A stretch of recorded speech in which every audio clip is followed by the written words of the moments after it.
Good evening, and thank you for joining us for this 13 Plus FastCast. I'm Mary Coleman. And I'm Dan Mars. Let's get straight to your weather with meteorologist Corey Kowitz and a wet southern Arizona tonight. Yeah, I mean, the last couple of days have been very active with monsoon storms. Not only just widespread they are, but they're certainly packing a punch. I mean, we saw what happened in around the Phoenix area. Yeah. We didn't have quite the severe storms that we had yesterday, but still producing a lot of rain and some severe weather as well, but really quieting out for the most part. We look at our map right here, including Arizona, right? We're starting to see a lot of those storms fizzle out. I mean, pretty widespread, though. You can see a lot going on in the northern half of the state. And if we zoom in just a little bit more to our neck of the woods, right? This is the last 3 hours. Those storms are very widespread, packing a punch, but racing out to the east. And as they raced out to the east, it really quieted down. So really not a whole lot going on, except for some lingering storms pushing off to the east in Cochise. Kind of really racing. Look at how fast that they're moving, guys, pushing off into New Mexico. So areas like Bisbee and south of Bisbee, right, and Douglas, Bowie, and areas headed on I-10 towards New Mexico, right? Still on alert with some of these storms, but overall we expect those to really fizzle out throughout the rest of the night. And how about the airport getting in on some of the action, now putting us up to 4.73 inches for monsoon with a 33rd of an inch for today. Still slightly below what we normally see this time of year, but I'd say it's relatively average. And then this puts in perspective of some other areas, right? Tucson is a little bit of an outlier. They're closer to average, but everyone else way below average. That's really been the story of monsoon with Nogales, half what they normally see this time of the year. Wilcox, man, they are a little less than a third of what they normally see this time of the year. In Sierra Vista, not doing too well. Tucson just seems to be a slight outlier for the monsoon storms this season. Highest wind gusts today, guys. How about some of the winds that these storms packed, right? I told you, still packed a punch today, especially in the eastern half of your viewing area with those purples where you saw those higher wind gusts up to the 50-mile-per-hour range within some of those purple areas, right? Safford got 55-mile-per-hour gusts today from some of these storms. Douglas not too shabby with a 40-mile-per-hour gust topping out there at 35 in Tucson for today. So these storms packed a punch. There is the moisture in the air throughout the entire layer of the atmosphere, guys. So the whites and the greens, those indicate more moisture. The green, the more moist, and then once you get towards the browns, it becomes less and less moist. And you can see with the winds coming from the west starting to bring in a little bit more of that drier air, a little bit more indicative of what is to come. Storms will fizzle out through tonight, and then we'll see those storms really not as impressive for tomorrow. If they were going to start, let's say it'll start around 1, 2 o'clock, peaking in intensity around 3, 4 o'clock, and really just gone by the 8 o'clock hour. Maybe some lingering showers in Cochise County. This will be mostly reserved to the eastern half of our viewing area for the storms. So chances are not that high, guys. Really topping out at just 20%, and Wilcox is the highest you'll see in our region. And right as those storm chances decrease tomorrow, as I said, indicative of what's to come. So this map is precipitable water. That is the amount of moisture within the atmosphere. The greens, and especially the darker greens, indicate more moisture. And this is what we have for southern Arizona and eastern portions of southern Arizona, as we saw that tropical moisture push in from the west, but that tropical system's gone now, and what's going to replace it with those westerly winds is what we usually see, which is drier air. And you can see that right with those lighter greens and fizzling out to just those grays right by later this week.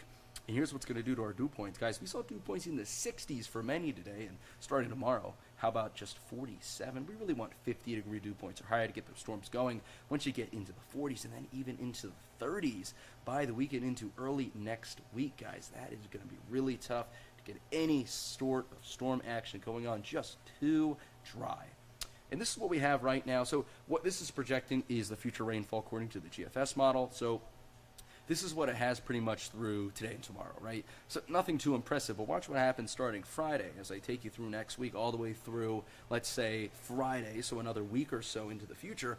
Those rain totals don't really budge at all, which indicates no rain really for any portions of our region. And that reflects there with 0% chances for Tucson starting tomorrow through Wednesday. So maybe this could be monsoon's last gasp, guys. But we'll see, of course. But right now, not looking too good in terms of our future for rainfall. 8 to 14 day outlook is saying we're going to be about average. But again, let's put into perspective here, guys, that this is the time of the year where we start to see drying out. So average really means not too much rain. So let's take a look now at the month. next month, right? So you're seeing the northwestern portion of the state a little bit above average, but in our neck of the woods about average, which means pretty dry in the next 90 days, 3 months, is saying below average for a lot of the southeastern portion of the state, especially as you go more south and east. That southeastern corner of the state is going to be a lot more below average. So overall, looks to be settling into a drier pattern. But let's switch gears, guys. Yeah, you don't need to hear from me that it was very hot on Sunday. How about 111?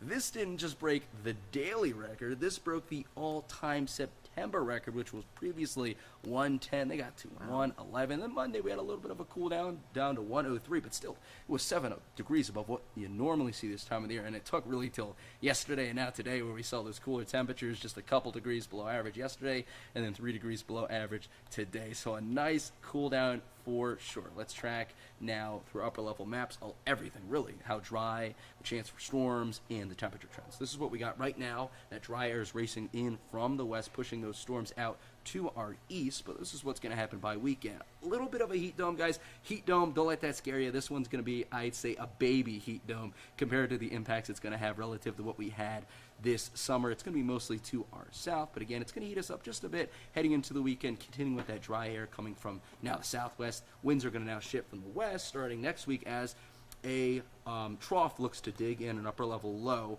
That should help cool us down a bit. We haven't seen a trough really dig this much, and that's what starts to happen, guys, during the fall months. And that heat dome's going to shrink to our south, cooling us down, remaining pretty cool as another low looks to try to dig into the southwest with that dry air prevailing. So really, the story, guys, a little bit hotter, and you can see that here, for the weekend, and again another cool down into next week as those troughs look to come in one after another, helping cool us down. But overall, guys, right, you see it gets hotter and then cooler, and overall, through all the temperature trends, really just a dry pattern overall is what we're going to be looking to get into. And maybe you're wondering, I don't know, I am at least with the temperature trend, right, how it's going to look into the future. 8 to 14 day outlook says, hey, maybe just a little bit below average. 30-day outlook next month says above average. Next 3 months says well above average. So yeah, it's going to be cooler. We're heading into the fall, and the next 2 weeks say it's going to be about average to slightly below average, but then next month to 3 months, it's telling us a bit above average, what we normally see this time of the year, guys. But overall, drier pattern coming in. That's the biggest thing right now. All right. Thank you so much, Corey. Appreciate it. Thank you very much, Corey. Well, it is happening yet again. Migrants being dropped off in the streets of southern Arizona as an influx of asylum seekers overwhelms customs and border protection facilities. 13 News reporter Shelby Slaughter is down in Cochise County, where she watched firsthand a group of migrants dropped off and left at a grocery store parking lot, while others were being bused right up here to Tucson. Well, for migrants coming from the Naco checkpoint, they're being brought to this parking lot, which just so happens to be a Safeway here in Bisbee. I'm told by Cochise County Emergency Management that once these migrants are released, they're free to go wherever they want. This video shows a group of migrants hopping on a bus headed for Tucson earlier this afternoon. Officials tell me any others dropped off today will just be released to the streets. I'm told that Border Patrol simply doesn't have the space for all of these people, which is why they are being released. As for Bisbee, migrants are being dropped off as they get processed. In Douglas, they're being dropped off at the Douglas Welcome Center. From there, they're taken to a church. Cochise County Sheriff Mark Daniels says this county has limited resources to help these migrants, and that leaves them vulnerable. CBP is working according to plan as part of our standard processes to quickly decompress the areas along the southwest border and safely and efficiently screen and process migrants to place them in immigration enforcement proceedings consistent with our laws. I'm told that the migrants that were being released today were given options of support to help them before they're released onto the streets. That includes a ride up to Tucson, and that last bus ride today was at 2 p.m. Reporting in Bisbee, I'm Shelby Slaughter, 13 News. And the International Organization for Migration says the U.S.-Mexico border is the deadliest land route for migrants worldwide. It saw 686 deaths and disappearances in 2022. That represents nearly half of the nearly 1,500 migrant deaths and disappearances recorded throughout the Americas last year. 2022 was the deadliest year on record since the group started keeping track in 2014. The IOM report said nearly half of the 686 deaths and disappearances at the U.S.-Mexico border border happened while migrants crossed the dangerous Sonoran and Chihuahuan deserts. That's the meetup to California, Arizona, New Mexico, and Texas. The main causes of death include drowning, vehicle accidents, extreme environmental conditions, and lack of adequate shelter, food, and water. Well, there is one less worry for pregnant mothers here in southern Arizona. The Center for Fetal Medicine at Banner Health in Tucson is the first center in the Southwest to provide fast diagnosis for pregnant women and their unborn children. 13 News reporter Catherine Patterson reports from Banner Health in downtown Tucson, where she spoke with the new director of fetal medicine. High-level care in the area where you live is important. Outcomes are better. Families don't have to travel afar to get treatment. You know, they're with their support network. Ken Lichty says for some treatment of an unborn child, the sooner, the better. Most of the time, we haven't done that for a lot of surgeries. You don't compare whether surgeries or medicine's better. You know, this is the first time we actually proved in a trial that operating on the fetus inside the womb has better outcomes for the fetus. But the accessibility of services makes time go by slower than what mothers may need. Things we see on a weekly basis, some people see once or twice in their whole career.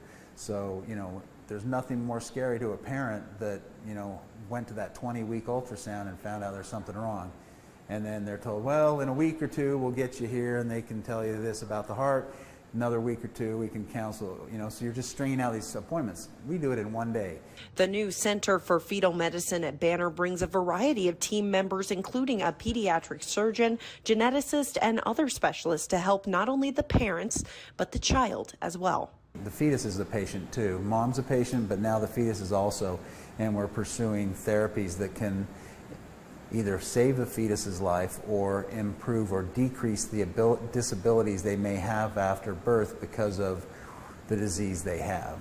They also provide a social worker and other providers to not only provide treatment, but management strategies as well. Because it is a stressful time, we know that.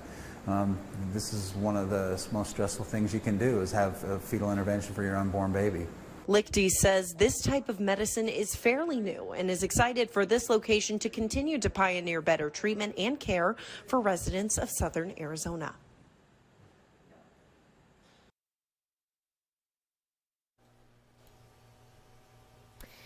And severe weather in the Phoenix area last night and this morning caused major damage and knocked out power for thousands of people. High winds overturned at least 6 planes at an airport. Other areas saw downed trees and power lines and damage to homes. The severe weather also included golf ball-sized hail and triggered flash flooding in central Phoenix. 2 schools actually had to cancel classes because of the weather, but man, look at that damage left behind. Pretty crazy.